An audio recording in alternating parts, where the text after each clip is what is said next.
27 મે 2026 અધિક જયેષ્ઠ સુદ 11 પદ્મિની એકાદશી કમલા એકાદશી વ્રત કથા મહાત્મ્ય મંગલાચરણ શ્રી ગણેશાય નમઃ શ્રી હરિ વિષ્ણવે નમઃ શ્રી રાધા કૃષ્ણાય નમઃ જય શ્રી કૃષ્ણ મિત્રો અધિક માસમાં આવતી પદ્મિની એકાદશી અત્યંત દુર્લભ અને પવિત્ર માનવામાં આવે છે.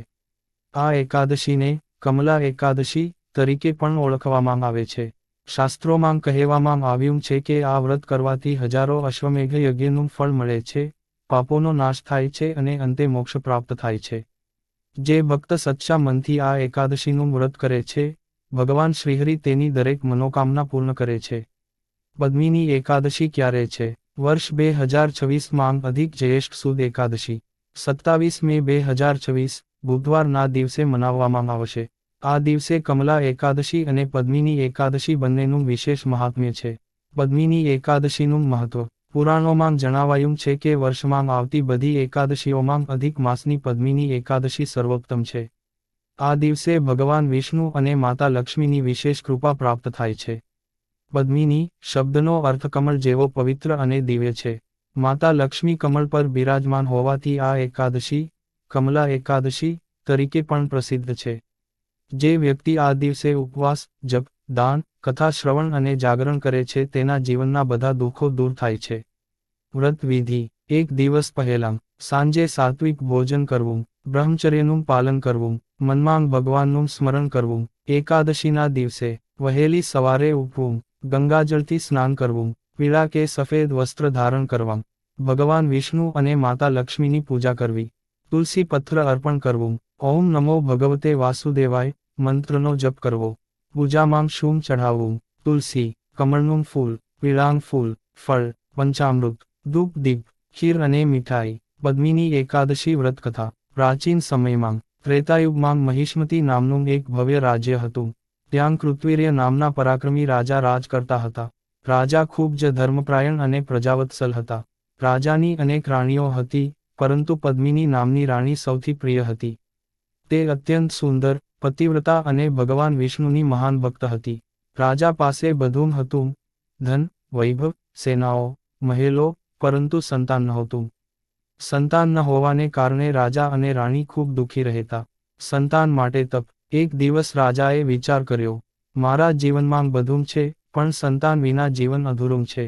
ત્યારે રાણી પદ્મિનીએ કહ્યું, હે સ્વામી, ચાલો આપણે ભગવાનની શરણ લઈએ. બંનેએ રાજ્ય મંત્રીઓને સોંપ્યું અને જંગલમાં તપ કરવા નીકળી પડ્યા. વર્ષો સુધી તપસ્યા. રાજા કઠોર તપ કરવા લાગ્યા. ક્યારેક ફળાહાર, ક્યારેક નિર્જળ ઉપવાસ, ક્યારેક માત્ર પાન ખાઈને દિવસ પસાર કરતા. દિવસો મહિના બન્યા, મહિના વર્ષોમાં બદલાયા. 10,000 વર્ષ જેટલી કઠિન તપસ્યા છતાં ભગવાન પ્રસન્ન ન થયા. રાજાનું શરીર સુકાઈ ગયું. રાણી પદ્મિની આ સ્થિતિ જોઈને દુઃખી થઈ. અનુસૂયા માતા પાસે પ્રાર્થના: એક દિવસ પદ્મિની રાણી મહાન સતી અનુસૂયા માતા પાસે ગઈ. હાથ જોડીને બોલી, હે માતા, મારા પતિએ લાંબા સમયથી તપ કર્યું છે, છતાં ભગવાન પ્રસન્ન થતા નથી. કૃપા કરીને કોઈ ઉપાય જણાવો. અનુસૂયા માતાએ કહ્યું, હે પદ્મિની, અધિક માસની શુક્લ એકાદશીનું વ્રત કર. આ પદ્મિની એકાદશીનું વ્રત સર્વોત્તમ છે. આ વ્રતના પ્રભાવથી ભગવાન વિષ્ણુ જરૂર પ્રસન્ન થશે. પદ્મિનીએ કર્યું એકાદશી વ્રત. અધિક માસ આવ્યો. પદ્મિનીએ સંપૂર્ણ નિયમથી વ્રત શરૂ કર્યું. નિર્જળ ઉપવાસ, રાતભર જાગરણ, ભગવાનના ભજન, વિષ્ણુ સહસ્ત્રનામ પાઠ, દીપદાન, દાન પુણ્ય. તેના હૃદયમાં અખંડ ભક્તિ હતી. ભગવાન વિષ્ણુ પ્રસન્ન થયા. રાત્રિના અંતિમ પ્રહરમાં અચાનક દિવ્ય પ્રકાશ થયો. ગરુડ પર બિરાજમાન ભગવાન શ્રીહરિ પ્રગટ થયા. ભગવાને કહ્યું, હે પદ્મિની, હું તારા વ્રત અને ભક્તિથી અત્યંત પ્રસન્ન છું. વરદાન માગ. પદ્મિનીએ વિનમ્રતાથી કહ્યું, હે પ્રભુ, મારા પતિને એવો પુત્ર આપો જે ત્રણે લોકમાં વિખ્યાત બને. ભગવાને તથાસ્તુ કહ્યું. કાર્તવીર્ય અર્જુનનો જન્મ. થોડા સમય પછી રાણી પદ્મિનીએ એક તેજસ્વી પુત્રને જન્મ આપ્યો. તેનું નામ રાખવામાં આવ્યું કાર્તવીર્ય અર્જુન. આગળ જઈને તે મહાન પરાક્રમી રાજા બન્યો. એટલો શક્તિશાળી હતો કે રાવણને પણ યુદ્ધમાં હરાવ્યો હતો. આ બધું પદ્મિની એકાદશીના વ્રતના પ્રભાવથી શક્ય બન્યું. કથાનું મહાત્મ્ય: ભગવાન શ્રીકૃષ્ણે યુધિષ્ઠિરને કહ્યું, હે રાજન, જે મનુષ્ય પદ્મિની એકાદશીનું વ્રત કરે છે, તે બધા પાપોથી મુક્ત થાય છે. ગરીબને ધન મળે, નિસંતાનને સંતાન મળે, દુઃખી વ્યક્તિને સુખ મળે, રોગી વ્યક્તિને આરોગ્ય મળે, અને અંતે વૈકુંઠ ધામ પ્રાપ્ત થાય. કમલા એકાદશીનું મહાત્મ્ય. કમલા એકાદશી માતા લક્ષ્મીને પ્રસન્ન કરનાર છે. આ દિવસે શ્રીસૂક્ત પાઠ, લક્ષ્મી પૂજન, દીપદાન, તુલસી પૂજન કરવાથી ધનની કમી દૂર થાય છે. વ્યતિપાત યોગ મહિમા. જો પદ્મિની એકાદશી સાથે વ્યતિપાત યોગ હોય તો તેનો મહિમા અનેક ગણો વધી જાય છે.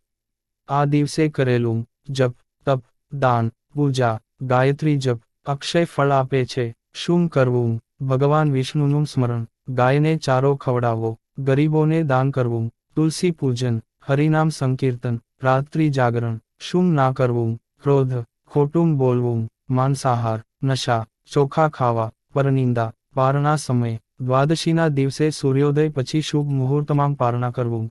પારણામાં તુલસીયુક્ત પાણી, ફળ, ખીર, સાત્વિક ભોજન લેવું શુભ માનવામાં આવે છે. દાનનું મહત્વ. આ દિવસે કરેલું દાન અતિ શુભ ગણાય છે.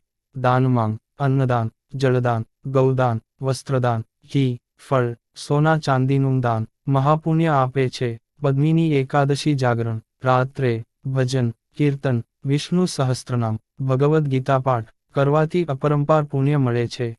એક પ્રેરણાદાયક પ્રસંગ. એક ગરીબ બ્રાહ્મણ હતો. તે ખૂબ ગરીબ હતો, પરંતુ ભગવાનમાં તેની અખંડ ભક્તિ હતી. એક વખત તેણે પદ્મિની એકાદશીનું વ્રત કર્યું. રાત્રે ભજન કરતા કરતા તેની આંખોમાં આંસુ આવી ગયા.